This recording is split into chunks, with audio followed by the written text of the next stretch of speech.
I think I'm live. Hi. Sometimes the computer system doesn't quite catch up with what it is. Hi, I'm Sarah McLeodry from Synergy Behavior Solutions. Um, Welcome to our Tuesday Trainer Talk. The topic today is all about food reinforcement. So you might see I titled this talk, I Scream, You Scream, We All Scream for Ice Cream. And the reason I did that is I love ice cream. I feel like Oprah, who she goes, I love bread. I love ice cream. But guess what?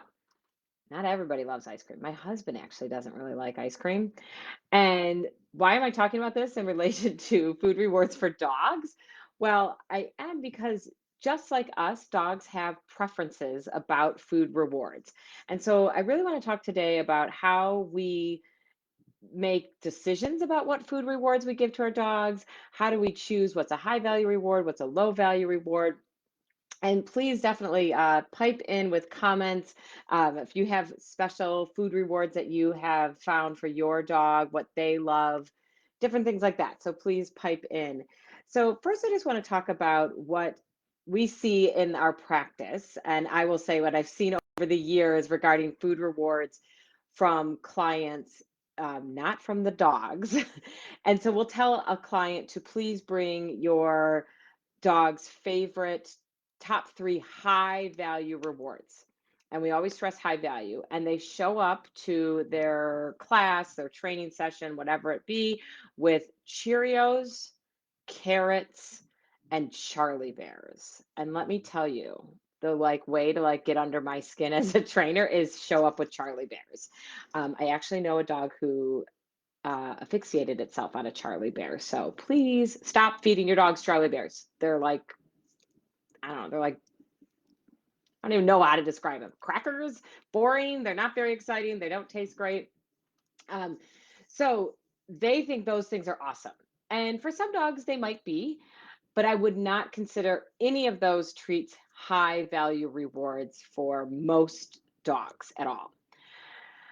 There are dogs who will eat anything. I always joke that Rizzo, you could feed her dirt or pocket lint, and she'd be like, "Yay, more!" And definitely, there's dogs out there that are like that. But I think if push comes to shove, if I show up at a veterinary appointment with Rizzo, who has veterinary handling issues with pocket lint, which I'm not going to do, obviously, or the equivalent, the doggy equivalent of pocket lint, then it's not going to go well for us. I show up to our veterinary appointments, which are stressful for my dog, with salmon flavored baby food that comes in these little great squeezy pouches, usually almond butter because she's allergic to peanut butter. I also usually have freeze dried raw pork treats. I usually have human bacon jerky, and some random other dog treats that she can eat are also in my training bag. I will always want to make sure I have a mix of mushy things and moist things and treats so that I can have a mix. So, because I know that's going to be a stressful situation, I want to make sure it's good for her. So, back when I taught our adolescent dog classes at my other training facility in Illinois, we used to have a activity where we took a egg carton and we would put, oh, maybe Laura will jump in here, Mary, if they're on. We'd put I think 6 to 10 different treats, and we do 5 of each of those treats in this egg carton. And we would ask our clients to ask their dog for simple behaviors, eye contact, autofocus, maybe sit, things that the dogs really know. And we wanted to see through those 5 treats, did their dog respond better to any type of treat or not? Did they get faster responses, more attention, things like that? And we usually started with like a dried treat that we broke up into small pieces.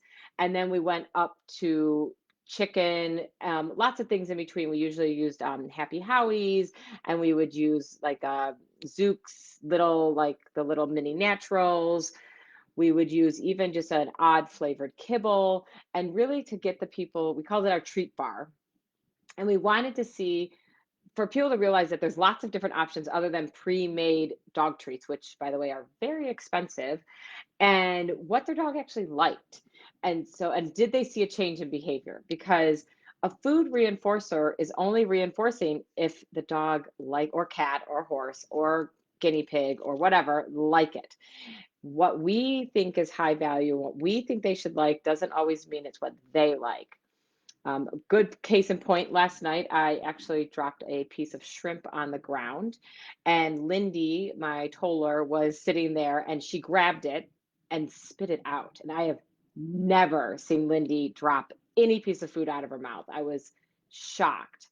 And I thought, oh, it still had its tail on. Maybe it had something to do with that. So I picked it up and I took a piece of it off and I gave it to her. And then I also gave a piece to Bueller, my little scruffy fluffy, and both of them put it in their mouth. Both of them were interested in eating it, and they both dropped it and left it on the ground, not with the tail I took care of.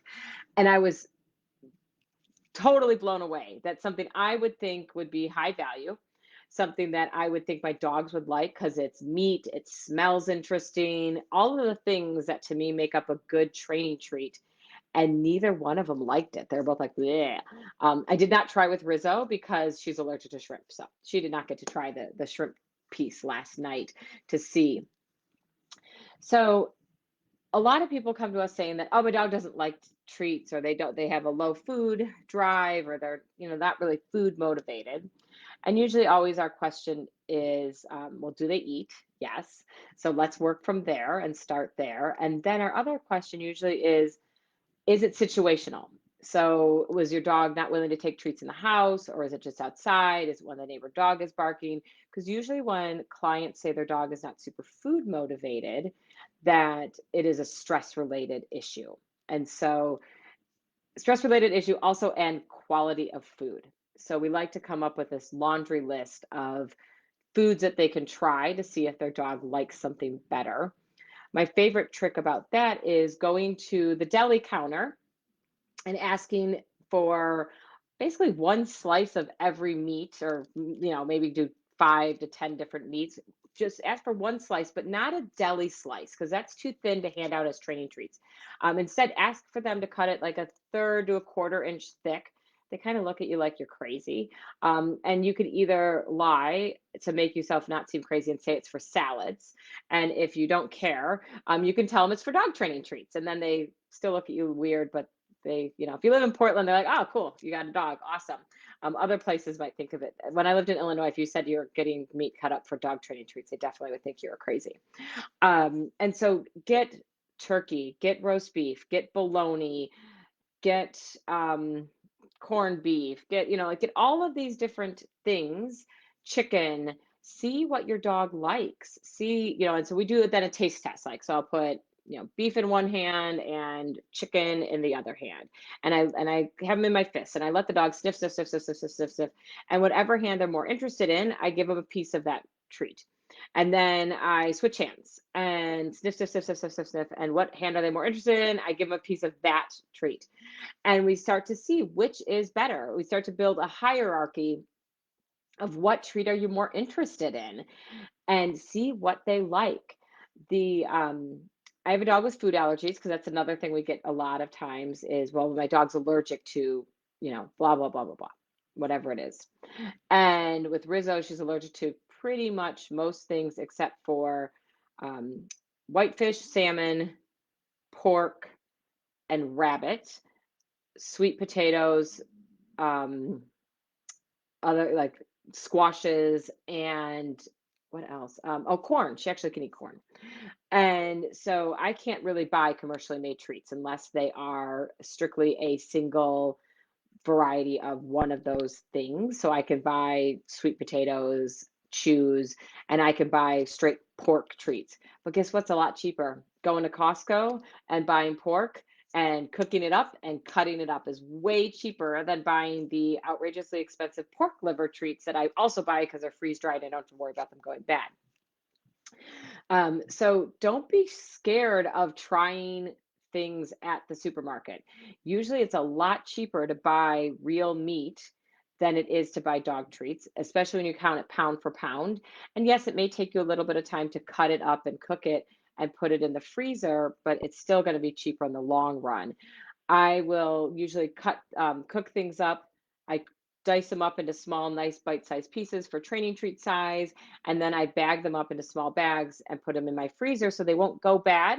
And when I need them, I can pull them out. My dogs will eat frozen little pieces of meat, and then as I'm training, they defrost. So that's not a big deal for me. Some dogs don't like cold treats, so you gotta definitely take that into account too. So there's definitely some people out there watching today. So tell me, what are your favorite treats? What have you seen that's worked really well for your dog? What has not worked well for your dog? What were you surprised didn't work well? We have a great video that goes with our discussion on this for our clients of a fellow trainer friend of mine shot for me, and her dog would not eat beef tripe treats, and she was shocked because in trainer world, beef tripe treats are would be considered a pretty high value treat, and her dog was like, "Oh, that's kind of gross. Can't do that." So our opinions don't get to count. The dog's opinions do. Um, so my dogs, though, are really willing to work for their kibble. And people always ask me why or how do I do that? And the big reason is whenever I have a new to me dog, especially a puppy in my house, probably their first easily um, half a year, I'd say a year to a year and a half, if not longer, every single one of their meals is a training activity. And so I still will give them set meal times, but I use it as a interaction, bonding experience, training opportunity. So they will work, they usually will work for their food. Christine just said string cheese, lamb tripe are the highest value. Ooh, lamb tripe. That sounds so gross. I'm a vegetarian, so if those of you guys didn't know that. And I do feed my dogs meat treats. I do cook up meat for my dogs for their needs because that's what they like. So when people are like, "Oh, I'm a vegetarian," I'm like, "You lost that excuse with me," because it's not. The dogs don't care. Turkey hot dogs, though I wonder about the sodium and other additives. Yes, great comment there, Amy. So usually when I would do hot dogs, I would try to do like at least like the all beef natural hot dogs. For sure, I felt a little better about that. And obviously, we're not feeding our dogs meals upon meals of hot dogs, because if they were, then I would be concerned about some of those other things. Trick for everybody, if you are dealing with hot dogs and bologna, those are pretty slimy meats, and some dogs like the slime factor, but sometimes it's kind of for us. So if it's hot dogs especially, go ahead and cut them to the size that you want, and then lay them out on paper towels on paper on plates in your refrigerator, not covered, and then layer another paper towel on top of that, another layer of your hot dogs, another layer of paper towels, and then end with paper towels on top, and just put them in your refrigerator to air dry. And that's usually better than microwaving, because sometimes microwaving makes them a little crunchy, and sometimes you get little burnt pieces that the dogs don't like. And the air drying, usually about 24 hours or so, works really great to get a lot of that fat and moisture out of the hot dogs. So it makes them easier for us to handle, but not as slimy, and the dogs still really like them. So that's another trick for our high value slime factor. Like I said, bologna works that way also. Dogs definitely like, I mean, would say dogs like cheap meats. Usually they don't care, except my dogs, like, well, I was like I said, they didn't like shrimp. Um, but they also do like expensive meats. My dogs love good salmon, things like that. So definitely being aware of that thing. Um, Interestingly, Rizzo, it loves strawberries, like crazy cakes, and bananas. Those are very high value treats in our house, but bananas are really inappropriate training treat if you're dealing with regular bananas. She does like banana chips, but they're not as good as regular bananas. Oh, someone else piped in a Highland lamb tripe, especially for scent games. Yes, stinkier the better. I'm sure Mr. Bruno loves that lamb tripe. The and so definitely fruits and vegetables can be high value for your dog. Sometimes they're just not super practical. I definitely don't think carrots are as high a value as some people hope or want them to be. Um, the other thing that's high value in my house that's kind of an odd one is broccoli and cauliflower. My dogs love those. So usually if I'm chopping it up, I'll save little pieces and ends. But that's also a treat that I use inside my house. It's not necessarily a treat that I would use out and about. Yeah, also, they love their kibble, also dried meat. Always struggle with food allowances because they're Chihuahua. Oh, teeny tummy dogs. Yes. Bueller is not as teeny as a Chihuahua, but he's like 17, 18 pounds. And I do have to be very careful when I'm using training treats that are not his kibble, because he is reactive. So I am definitely aware of. Making sure that he has high value treats mixed in with his kibble when if we are to go out in public and things like that. I also will cut his meals back if I've had a big training activity with him.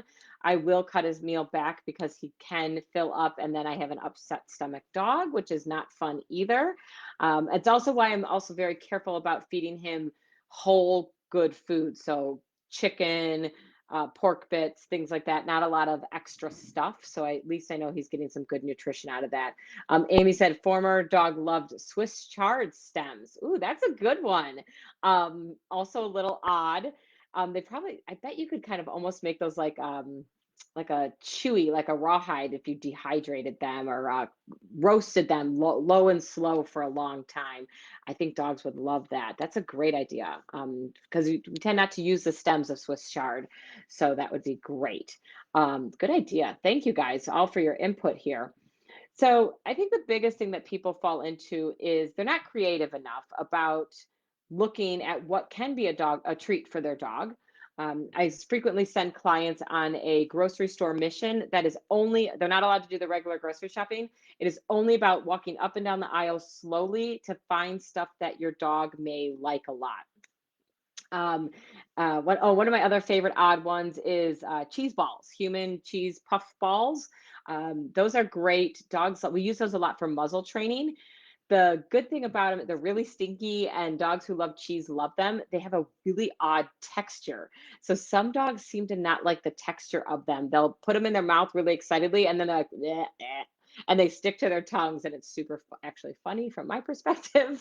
Maybe not so funny from their perspective, but that's another great fun one that you can find. Also, Cheez-Its crackers. Some dogs really like those too, but those fall into that dry category. Definitely, they like moist is better always for dogs for sure. Well, if anybody has any questions regarding food treats, how to work on testing them, my big thing is, does your dog get excited when you have that treat in your hand? Are they like, oh, yes, let's do something. What are we going to do? That tells you you've got a good treat. Does the behavior that you're working on happen faster? Maybe that's your cue. You need to figure out what works for your dog. Oh, we had a question. Any suggestions for long-term treats? I like to freeze a mixture in a Kong. All right. So great question. So some of my favorite fillers for Kongs, because I have a food allergy dog, I'm a little more limited. So mashed bananas are great. Mashed bananas with a little bit of peanut butter if your dog can eat peanut butter. Um, I also will soak my dog's kibble in just hot water and let it puff up, and then I will mix it with something yummy. So the banana, sweet potato, anything mushy like that. So you always need a binder for your Kong. So thinking about anything that's wet, baby food, obviously you can make your own baby food by putting things through a food processor. Definitely that. I like to mix it up too, add a little canned food in. Sometimes what I mix up smells so gross. It's like I usually use a lot of leftovers for my Kongs. I will actually use a lot of my leftover veggies and put that in my Kong mixture. So if I have like broccoli pieces and things like that, I will chop them up and put those in my frozen Kong mixture also. So that's a good one too. And I usually like to stick something out of my Kong. I call it the Kong Popsicle. So like a little sweet potato chew or some type of chewy that they can start with too. Adds a little more flair to their Kong fun.